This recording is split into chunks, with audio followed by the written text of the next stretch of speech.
They say legends are born, but some are made. Saul Alvarez was gifted with the talent and passion of a true boxer.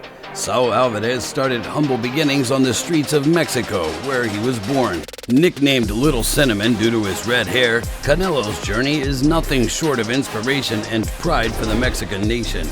Raised alongside 7 other siblings who also had an obsession with boxing. But among all his siblings, he showed exceptional talent. His gift was first recognized when he was 13 years old, set in a ring against a bigger and more experienced 17-year-old boxer.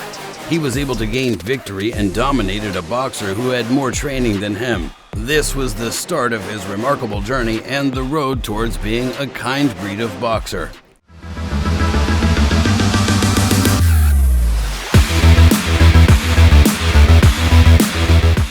At the age of 15, he started his professional boxing career. He was gaining more and more attention in his own country.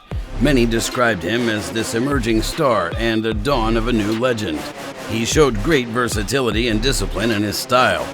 At 20, he'd already stepped into the ring 36 times and bagged many wins. Canelo was described as a calm and collected boxer. He was very mature, which was very rare at the time. But the real curtain call for his greatness began when, in 2010, for the first time ever, across the border on a vast stage with a massive crowd, he was up against former world champion Baldomir. A professional boxer is described as a pure boxing machine with the toughest chin you can ever find in the boxing world. Canelo was set up for a real challenge, and the stakes were high to prove himself as the legend he was destined to be. The fight was straight out of a heroic comic, with plot armor and destiny on his side. Not only did Canelo knock out Baldomir with his mighty left jab, but he gave a beating even boxers on Baldomir's level never could. Canelo was swift but hit like a truck. He was good with his feet and his punches were hard-hitting. This Mexican boy came out of nowhere, humbled the world champion, and won the hearts of his people. As his people cheered and raged for the becoming pro fighter, it was written as clear as ink that this boy, he's going to be something else, a significant highlight of his career. Canelo was passionate about his sport and believed he would achieve great things. And this passion of his was the driving force of his success. He did not stop after 2010 and proceeded to reach even bigger heights. Canelo versus Matthew Hatton. In 2011, Canelo was hungry for a world title and he faced world title holder Hatton. This bout was his ticket to the international stage and winning was crucial. Alvarez stepped in, landing a left hook that knocked Hatton down, setting the tone. In round 2, Hatton launched rapid combos, but Alvarez responded with powerful body hooks. As the round ended, Alvarez turned up the intensity, landing hooks that shook Hatton. Fast forward to round 5, Alvarez hunted Hatton relentlessly, landing punishing body shots. Hatton fought back, matching blow for blow, and even mounted a late surge with rapid salvos. Round 6 showcased Alvarez's signature body shots and hooks. The 7th round saw Alvarez unleash freight train-like punches, with a break giving Hatton a breather and Alvarez losing a point. Hatton valiantly fought back. In round 8, Alvarez went all out, unleashing hits that put Hatton on the ropes, but Hatton kept coming back with rapid combos. Hatton, despite lesser natural talent, gave it his all, and Alvarez's right shook Hatton, leading Alvarez to dominate the 10th round. Hatton's tactics shifted to holding and retreating. Round 11 saw Alvarez landing solid body shots, but Hatton managed to sneak in rapid combos. Round 12 had Alvarez unloading body shots, and Hatton showed determination till the final bell. With Hatton's record at 41-5-2, the unanimous verdict favored Canelo Alvarez at 119-108. Canelo won his first ever world title by becoming the WBC Super Welterweight World Champion.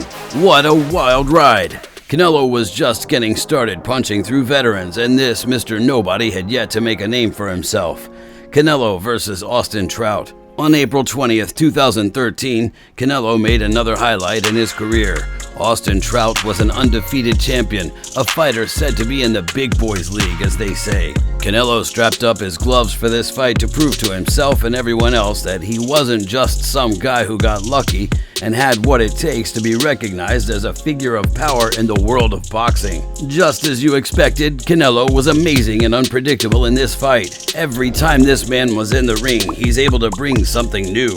He was like a viper dancing around its prey, easily dodging and juking throws from Troy. Even when he was pinned against the ropes, he was slippery and vicious.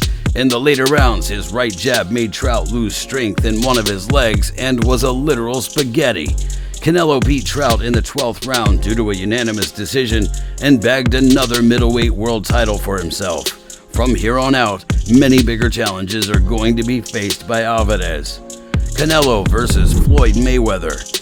When Canelo approached his coach to set up this fight, they quickly warned him to back off as he wasn't ready and that he should consider waiting a while before taking on literally one of the best boxers in the world. But as ambitious and eager as Canelo was to fight, his overconfidence led him to make this bout, which would humble him. On September 14th, 2013, it was the match for a lifetime for Canelo, but for Floyd, it was just another Tuesday. From the moment Canelo was in that ring with Floyd, he felt the pressure, and you could see that this just wasn't another fight he could win through his wits and improvisation.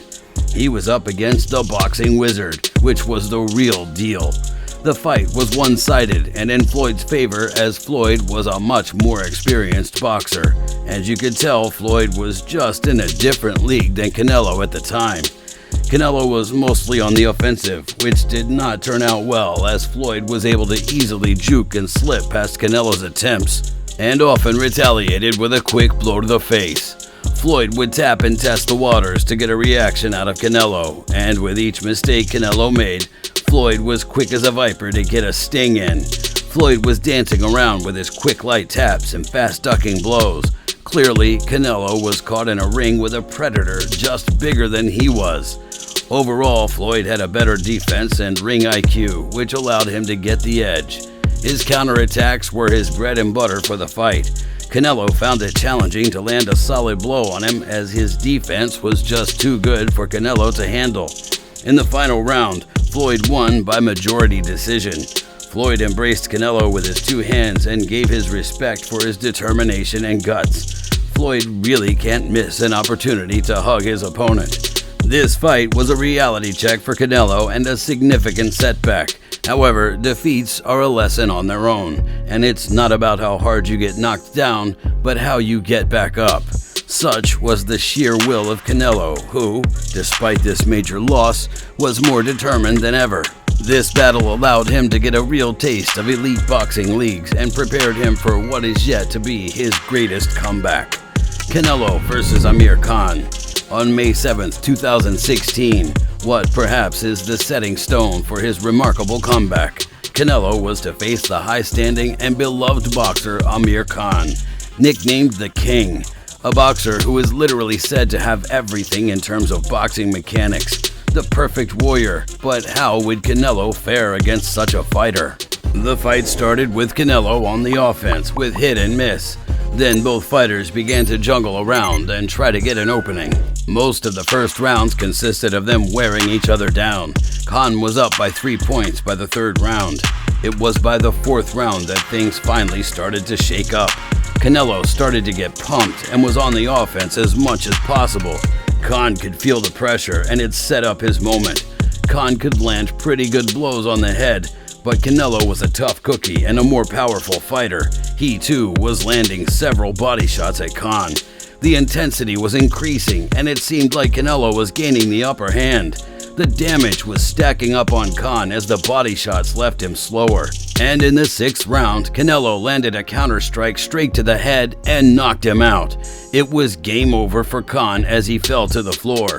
Canelo won due to his experience with his Floyd fight, which allowed him to be more aggressive against such an opponent. At his victory, Canelo fell on his knees to the ring beside Khan as a sign of respect and compassion, and to make sure Khan was okay, a proper way of a gladiator. Canelo versus Golovkin.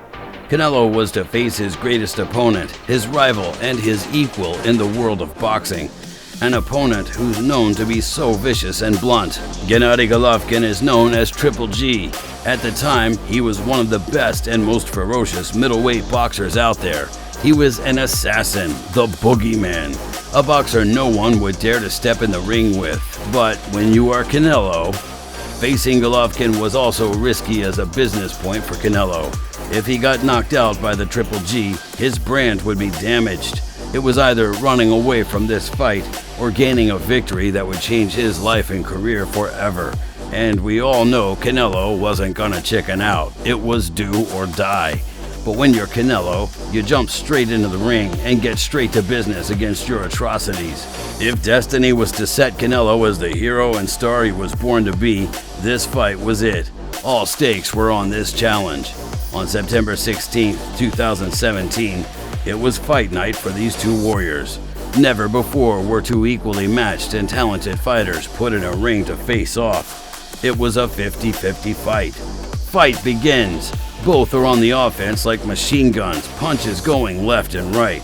Plenty of momentum, with both fighters showing their versatility and exceptional skills. Canelo had a strong start, but eventually became a back and forth between the two fighters.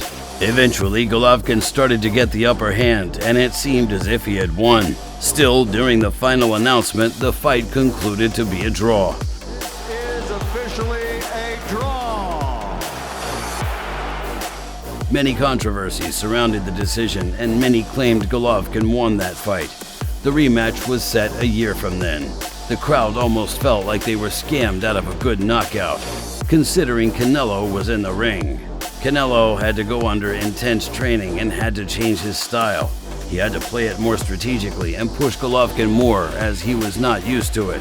Then came fight night, one of the biggest and most anticipated fights between two rivals of the decade. Bell rings and the fight starts. The air felt different. The game had changed entirely. It was a different kind of fight this time around. Canelo seemed more strategic and calculated, and so was his rival. It was a chess match between the two. Mind games were at play. Canelo was focused on pushing back Triple G and landing solid, swift blows. Triple G was standing his ground. It was as if Canelo finally hit a brick wall. This chess match inevitably turned into a struggle fest. Both fighters were bloody, beaten up, and slowly pacing around, trying to land counter strikes around each other. Canelo had more points and gave a final jab to the face, and the bell rang and the fight was over. Both fighters embraced each other immediately with a hug.